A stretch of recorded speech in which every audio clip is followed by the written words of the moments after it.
Hey y'all, Farmer Dre back at it. Folks, it is a beautiful evening here on the farm.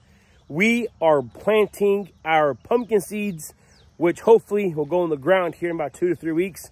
So let's go ahead and start our own pumpkin seeds. So I got Rachel out here, Isaac. We are filling up these pods. These are old strawberry trays. And then we got some just a standard BM6 potting soil. It's not really it's one of the cheaper ones. I mean, there's no point in spending too much money on dirt is dirt. You know, the pumpkins are high value crop to us, but they're just, yeah, like Isaac said, dirt is dirt. So we are just getting after it, filling up these trays. These are 50 cell count trays, and with squash and the varieties like seeds, big seeds, you do want to use these. Then Rachel's out here. She's putting up the seeds in each tray. And then I'm on the end there. We are filling the tops here. And then we're going to get ready to hydrant right there. We're going to irrigate them or water them for the next couple of days. Hopefully it's nice soil water. And then we're planting around. We're starting this first batch. We're starting 4,000 to 5,000 seeds. And then we're going to go ahead and no-till some in a couple weeks here. But yeah, pumpkin season is upon us. Right here next to our well house here is, of course, our strawberry field. I'm going to just swipe over here real quick and pick me a beautiful, delicious, amazing Ruby June strawberry as a snack. These strawberries are delicious. So good. So we'll probably have strawberries at least for the next 2 to 3 weeks. And they better be done in 3 weeks because we got to come in here, tear all this plastic out. We're going to be planting our flowers here. And then 2 other sections will be transplanting our pumpkins through this plastic. So we don't want to start too late in the season.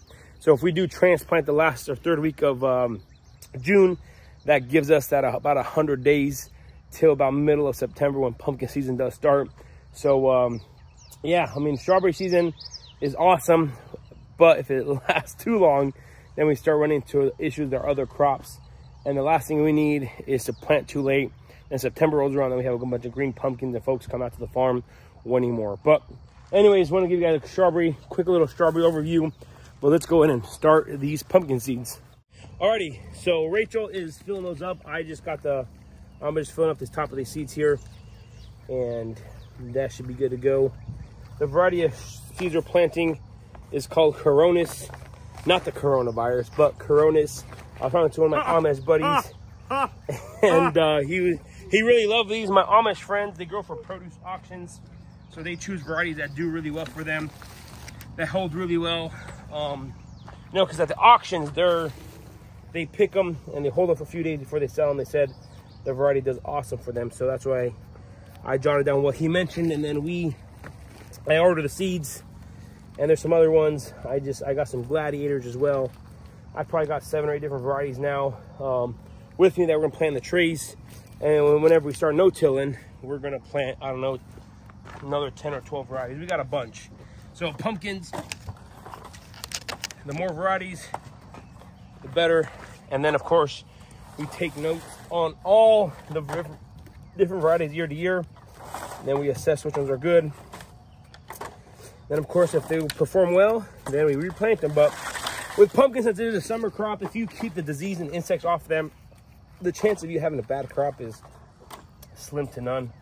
I mean, stuff still happens. I'm not saying that problems don't occur, but it's, you know, there's not as many uncontrolled variables like other crops. But yeah, my seed dealers, I use different. Of course, these seeds come from Johnny's. I use Harris, different seed companies to purchase seeds from. And of course, they all have good reviews on seeds. And people who plant them like them. We're going to be planting some whites here, some yellows. Those are going to be in our U-pick patch. Then of course, across the street, when we do our no-till, that's when we plant all different types of squash and stuff. So it is definitely a fun time. Busy time here on the farm. This morning we were out picking strawberries. We probably picked 20 to 25 flats before we got started. Those are 8-quart flats. Sweated our behinds off. It was humid. They were calling for rain. The rain never showed up, so that's always fun. So we worked our tails off to pick all the strawberries. And it's 7 o'clock at night, and we're still haven't got a drop of rain today. So it is part of the farming process. You gotta love it.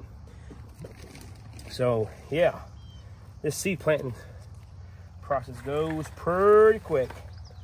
Look how beautiful that is. Delicious.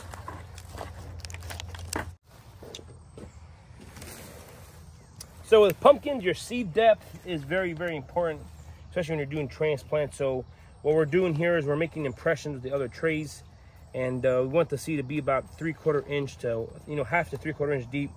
That's why I'm pressing some of these down to get them a little deeper there. So seed depth is very important. They still will germinate if it's not a perfect seed depth, but it's better for the health and the root of the seedling. Just because whenever you go to pull out the plug, whenever you are transplanting with the water wheel, if you don't have enough root, then the whole plug won't come up, and then you get, you know, you get a plant with that doesn't have a root system that you got to throw out, or a plant that has a half a root system. So in a way with pumpkins and these cells, the kind of the deeper you go. You don't want to go too deep, but these cells are only about 2 inches deep anyway, so you can't go too deep. But it's just, you want to make sure that they have plenty of root system. That's why transplanting at the right time is so important. So you don't transplant when they're too young, or if you get them too old, then they're root bound, and then you have other issues down the road. But yep, that's how she goes sometimes. And these are stuff you just live and learn over the years. I am definitely not claim to be a pumpkin farmer. I've just been doing it, trial and error. Definitely not my specialty, but we're giving her a go, so we're always trying. All right, so one thing I forgot to mention is whenever we no-till pumpkins, that's a whole different story. We just drop the seeds inside. So we're only starting a few 5,000 or 6,000 just so we can transplant. And there is folks out there, and there are folks who transplant just the seeds. Well, not even transplant. They plastic mulch and they just plant seeds. That works really good. But with our strawberry situation, like I mentioned in the beginning of the video, since we are, you know, harvesting the plants, the strawberries are still coming on. We're still going to pick strawberries for the next 2 to 3 weeks. Whenever we put the plants in the ground, I want to have a head start above the direct seeded. So like I said, we're going to direct seed, no-till here in the next 2 to 3 weeks. So I know farmers out there who don't ever transplant pumpkins. Like I said earlier, in our situation, we're planting in the same plastic and drip that the strawberries are in. So we like to have that done, to have the plants ready to go, so that whenever we are done with strawberry season, we mow down the strawberries, we kill them, and then we start transplanting. So then the plants technically will be at the same stage as the ones that we no-till, but for time's sake, you know, you don't technically need to transplant pumpkins or start your own seed, or start the seeds in plug trays. But in our situation, we like to do a few thousand like this, and then do a bunch no-till out there. So it is a lot of work to do these transplants, but it's gonna be worth it in the end. Moved over to another variety here. These are a coated seed. They got a fungicide and insecticide on the outside. So these are kind of meant to be planted directly in the field, kind of like row crops, corn and beans. You know, that's why whenever we do our no-till, it's going to be a lot easier. Just drop the seeds in there, and that's it. So it is going pretty smooth. But yeah, technically the coated seed is a little more expensive. It does work, getting that fungicide on there. And of course, the pumpkins, they are a heavy feeder, so we're going to feed them lots of nitrogen.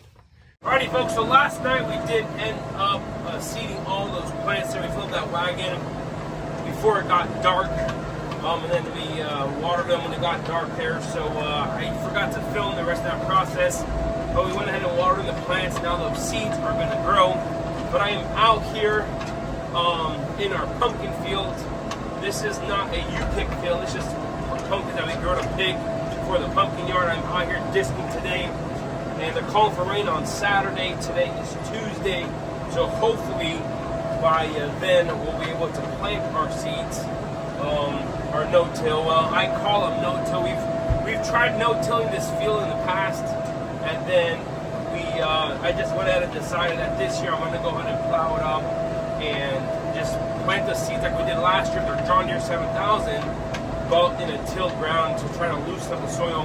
This field here has always been a pasture, and I tried to bring a pasture into a pumpkin field, and then it worked out in my favor. So this year I am trying to plow. So I am not disking or plowing too deep. I came in here and chiseled the field, and now I'm just disking it, flattening out the field, and then we're gonna hopefully come through here and plant. Like I said, hopefully by the end of this week we're gonna go ahead and finish planting all of our pumpkins. So we do the one that we're gonna transplant, and then we're gonna do this whole field over here, and that should pretty much do it for this year's pumpkin crop. We're hoping that we get plenty of moisture. This is all dry land. I don't have any access to water out on this field here, so we're going to be praying to the Lord for some good rain so that we can have an awesome pumpkin crop out here. Once we do plant our seeds, I'm going to go ahead and spread the fertilizer before rain, trying to get that fertilizer just on top of the soil to incorporate it.